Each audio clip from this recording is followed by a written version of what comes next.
మీరు ఇంకేమన్నా క్వశ్చన్స్ ఉంటే అడగండి.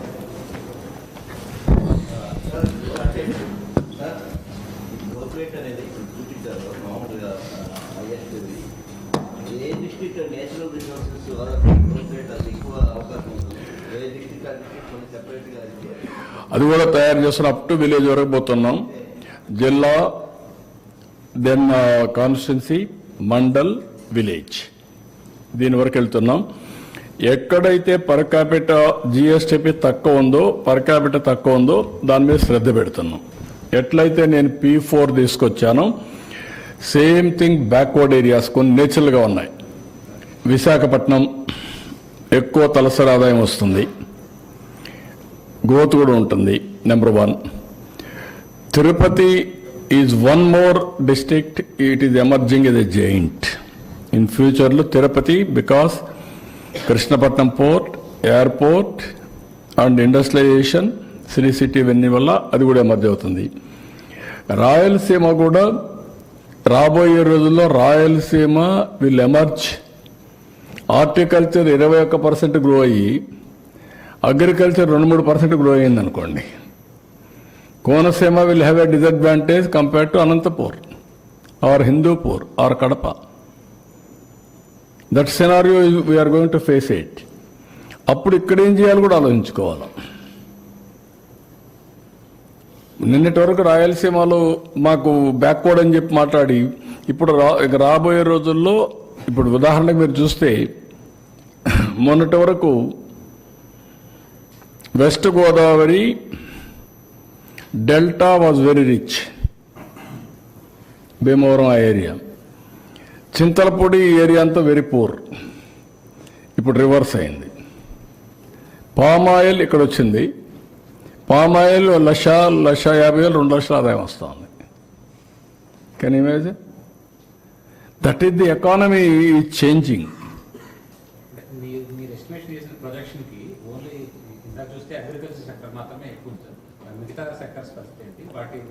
నో వాట్ ఐఎమ్ సేయింగ్, నేను అందుకే మీతో మాట్లాడింది నా 10 పాయింట్లలో zero poverty, employment, population management, skill development, then water, then product perfection, logistics.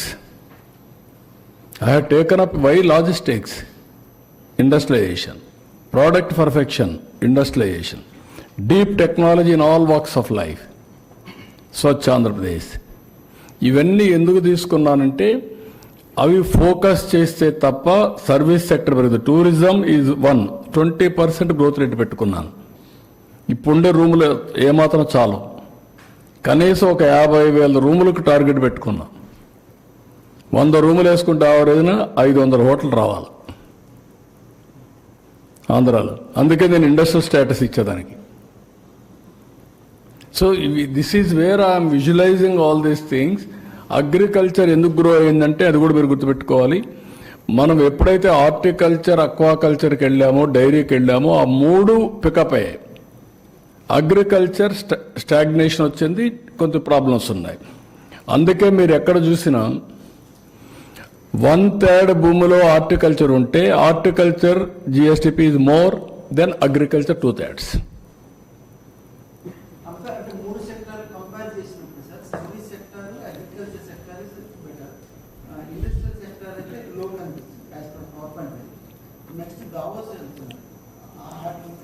No, మనం ఏంటంటే ఇక్కడ మనకు వచ్చినట్టు అన్ని చేయడం. అందుకనే గ్రీన్ హైడ్రోజన్ కింద 10 లక్షల కోట్లు స్టార్ట్ చేస్తున్నాం. రెండోది ఇండస్ట్రియలైజేషన్ కింద ఇక్కడే మనం చూస్తే పెట్రోలియం రిఫైనరీకి మనం వెళ్తున్నాం. మిత్తల్ ప్రాజెక్టు 1 లక్ష కోట్ల రూపాయలతో minimum government of India accept చేసింది. మనం అడిగింది 12 నుంచి 14 million metric tons iron ore అడిగాం ఎన్ఎండిసి నుంచి. వాళ్ళు మా దగ్గర లేదని 7 నుంచి 9కి ఇస్తా ఉంటున్నారు. ఇప్పుడు కనీసం 80 మటు కూడా ఇవ్వలేమంటున్నారు. 7 to 9 ఇస్తా ఉంటున్నారు. అగ్రిమెంట్ చేయమంటున్నాం. అగ్రిమెంట్ చేసి వర్క్ స్టార్ట్ చేస్తారు. అక్కడ 1 లక్ష కోట్ల మినిమం పెట్టుబడులు వస్తాయి. అది పెంచుకుంటూ పోవచ్చు. ఇట్లా వేరియస్ ఆస్పెక్ట్స్ని కోఆర్డినేట్ చేసి ముందు పెడుతున్నాం. ఇన్ఫ్రాస్ట్రక్చర్, పోర్ట్స్ అన్నీ వస్తాయి, షిప్ బిల్డింగ్ వస్తుంది, లాజిస్టిక్స్కి వెళ్తాం, రోడ్లు వేస్తాం, ఇప్పుడు నేను చెప్పాను కొన్ని రోడ్లన్నీ కూడా రిపేర్లు చేస్తున్నాం, రేపు నెక్స్ట్ లెవెల్కి వెళ్తాం రోడ్లన్నీ. గవర్నమెంట్ ఆఫ్ ఇండియాది ఇప్పుడు మీరు చూస్తే 50,000 కోట్ల రూపాయలు నేషనల్ హైవేలో ఖర్చు పెడుతున్నాం, 3 ఏళ్లకు పూర్తి అవుతాయి. దానిపైన 70,000 కోట్ల రూపాయలు రైల్వేస్లో ఖర్చు పెడుతున్నాం, మన రోడ్ల మీద అన్ని ఖర్చు పెడుతున్నాం. విలేజ్ ఇన్ఫ్రాస్ట్రక్చర్ కాన్సన్ట్రేట్ చేస్తాం, ఎవరి ఇంటిపైన సూర్యగర్లో పవర్ జనరేట్ చేస్తాం, వాళ్ళు వాడుకుంటారు, మిగిలింది గవర్నమెంట్కి ఇస్తారు, మళ్ళీ కావాలంటే తీసుకుంటారు. వేరియస్ స్కీమ్స్ అన్నీ కూడా పెట్టి how to take forward we're doing our best. Sir P4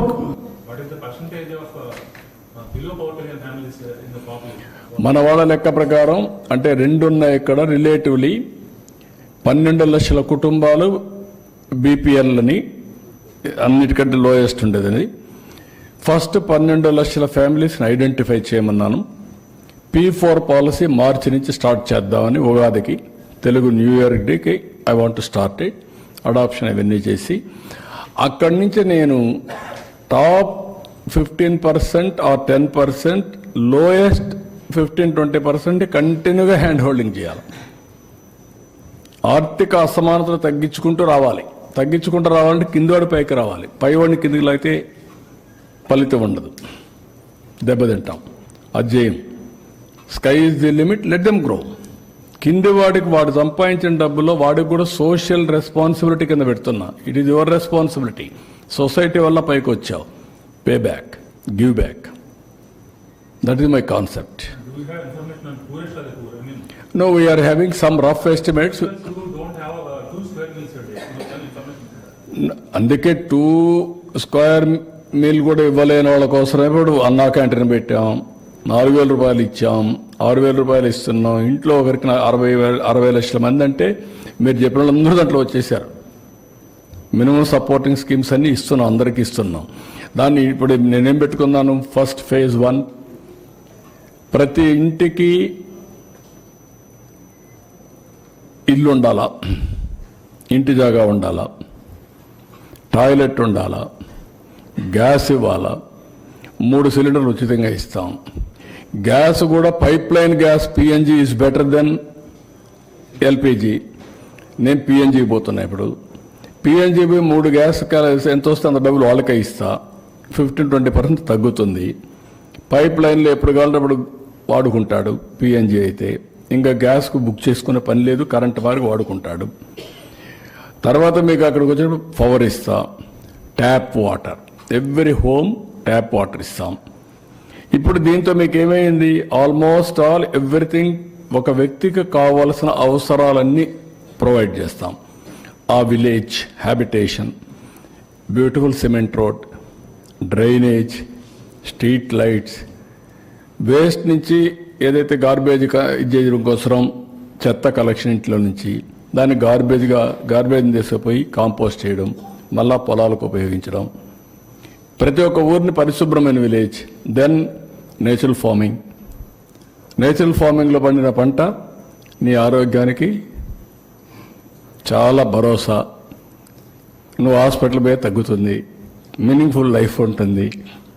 ఇంట్లో పైన కరెంట్ ఉత్పత్తి చేస్తున్నావు, నీ వెహికల్కి నువ్వే ఛార్జ్. నేను అడిగాను మా ఊర్లో పోయి, మా ఊర్లో కూడా 6-7 వెహికల్స్ ఉన్నాయి, 10 వెహికల్స్ కార్లు ఉన్నాయి. పక్క ఊర్లో ఇంకొక 10 ఉన్నాయన్నారు, ఇంకొక ఊర్లో చూసి 20-30 ఉన్నాయన్నారు. పిల్లలు చదువుకున్నాక వాళ్లే పంపించేస్తున్నారు. ఇప్పుడు నేను చేసిన పాలసీలో ఇంటి పైన పెట్టుకుంటే కార్ ఛార్జ్ చేసుకో, నీకు ఖర్చు లేదు. You go anywhere and come back. సైకిల్కి చేసుకో ఛార్జింగ్, స్కూటర్కి చేసుకో. నేను 200 యూనిట్లు అందరికీ ఫ్రీగా ఇస్తున్నా, 300 యూనిట్లు 78,000 ఇస్తాం సబ్సిడీ. మిగిలింది నువ్వు బారో చేసుకో, నువ్వే పే చేసుకో, కరెంట్ ఛార్జీలు కట్టే పని లేదు. లేదు నేనే ఇస్తా, తిరిగి కరెంట్ మాకి, ఆ మిగిలిన కరెంట్ ఛార్జీలు కట్టే పరిస్థితి ఉండదు. ఆ డబ్బులు తీరే వరకు అడ్జస్ట్ చేసుకుంటాం, తర్వాత మీకే ఇస్తాం asset. Then you can generate power for monetisation. డబ్బుల కోసం నువ్వు అమ్ముకోవచ్చు. సర్ప్లస్ పవర్ని ₹2.05 మేము ఇస్తాం ఇప్పుడు కొని. So I'm providing opportunities. ఇవన్నీ ఆపర్చునిటీస్ అందిపుచ్చుకునే బాధ్యత ఎవరిది? స్టేక్ హోల్డర్స్ది, ప్రజలది. వాళ్ళని మోటివేట్ చేసే బాధ్యత ఎమ్మెల్యేలది, ఎంపీలది, మీడియాది. మీరేంటంటే నెగిటివ్ వార్తలు రాయడమే మీకు అలవాటు అయిపోయింది. పాజిటివ్ వార్త అంటే దానికి మసాలా లేదు, ఎవడు చూడడు, టేకర్స్ లేరు. సిబిఎన్ని ఏదో తిడితే సీఎం తిట్టాడు గొప్పోడు అని మీరు పెద్ద వార్త దానికి. That is the problem.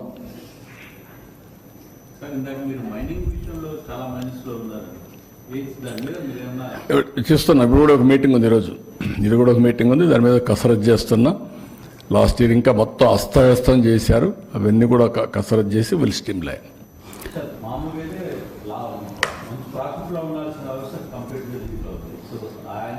Last year చేసిన దాన్ని ఈ ఇయర్ ఇప్పుడిప్పుడే మీరు చూస్తే అలవాటైపోయిన ప్రాణాలు కొన్ని ఉన్నాయి. ఇంకా ఎక్కడికక్కడ నాకు కూడా కొన్ని సవాళ్ళు ఉన్నాయి, అన్ని సవాళ్ళు ఎదుర్కొంటున్నాను. ఇప్పుడు అందుకే మీకు ఒకసారి చూస్తే పెన్షన్ నేను ఏ ఎక్స్టెంట్కి పోయాను, సెల్ ఫోన్లో ఆటోమేటిక్గా పోతే ఎక్కడ డిస్ట్రిబ్యూట్ చేశాడో ఇండివిజువల్ పెన్షన్ని మానిటర్ చేస్తున్నా. రెండోది, నువ్వు 300 అడుగులు దూరంగా కనిస్తే అది నీకు కట్ అయిపోతుంది, అది కూడా పెడుతున్న సిస్టమ్. నువ్వు వాడింటికాడ కాకుండా నువ్వు ఎక్కడికో రమ్మనిస్తే మాత్రం అది అలో చేయం. జియో ట్యాగింగ్ చేసిన తర్వాత దట్ ఈస్ ది బెనిఫిట్. లేదు 5 నిమిషాలు 1 సెకండ్లో వాడికి మెసేజ్ పోతుంది, you are doing wrong thing, correct it. చేయకపోతే మాత్రం నీ మీద యాక్షన్. మళ్ళీ మధ్యాహ్నం వరకు ఏం చేస్తున్నాను, ఐవీఆర్ఎస్ అడుగుతున్నా, నీకు పెన్షన్ కరెక్ట్గా వచ్చిందా, డబ్బులు అడిగారా, అవినీతి ఉందా, సో దట్ నాకేంటంటే 1 పైసా కూడా కరప్షన్ లేకుండా I wanted to provide all services real time, never in the history. Paddy procurement ఉంది, రైతు వచ్చాడు, వస్తానే నా ప్యాడీ ఉంది తీసుకోమంటున్నాడు, తీసుకోమంటే శాంపుల్స్ తీస్తున్నాం, అక్కడ మాయిశ్చర్ టెస్ట్ చేస్తున్నాం, దెన్ ఆర్డర్ ఇస్తున్నాడు, నేరుగా రైస్ మిల్కి వెళ్తుంది. రైస్ మిల్లో ఏంటి, ఆటోమేటిక్గా మళ్ళీ మాయిశ్చరు టెస్ట్ చేస్తారు, 2 టాలీ కావాలి. మెషిన్ క్యాలిబ్రేషన్లో కూడా ప్రాబ్లం ఉంటే వెయిట్స్ అండ్ మెజర్స్ని మళ్ళీ స్ట్రీమ్ లైన్ చేస్తున్నా, ఒకటే మెషిన్ ఇస్తాం. అది అయిన తర్వాత నేను ఐవీఆర్ఎస్ అడుగుతున్నా, వాడు పేమెంట్ అవుతుంది, అన్లోడ్ చేస్తాడు, వాడు తీసుకున్నట్టు పెడితే నెక్స్ట్ మూమెంట్లో డబ్బులు ఆయన అకౌంట్లో వేస్తా, 1 అవర్లో బ్యాంకు పోయి డబ్బులు తీసుకోవచ్చు, బ్యాంకు కూడా పోవక్కర్లా, ఆన్లైన్లో పేమెంట్ పే చేసుకోవచ్చు. Can you imagine? That is the power of technology. ఎల్లుండి ఐఎమ్ ఇనాగ్రేటింగ్ వాట్సాప్ గవర్నెన్స్. నువ్వు మెసేజ్ పెడితే పెట్టు, తెలియదు నువ్వు మాట్లాడు, నువ్వు voice message convert to text for action, again voice message నీకు వస్తుంది, దాన్ని డెవలప్ చేయమను. దిస్ ఈజ్ వేర్ నేనేంటంటే టెక్నాలజీ ఉపయోగించుకొని పేదవాడికి ఏ విధంగా చేయాలి, ఇబ్బందులు లేకుండా ఏ విధంగా ముందుకు పోవాలని. కానీ కొంతమందికి ఇవి కూడా ఏదో మాట్లాడుతూ ఉంటారు కన్ఫ్యూజ్ చేయడానికి. But we're using every step. Real time governance is that.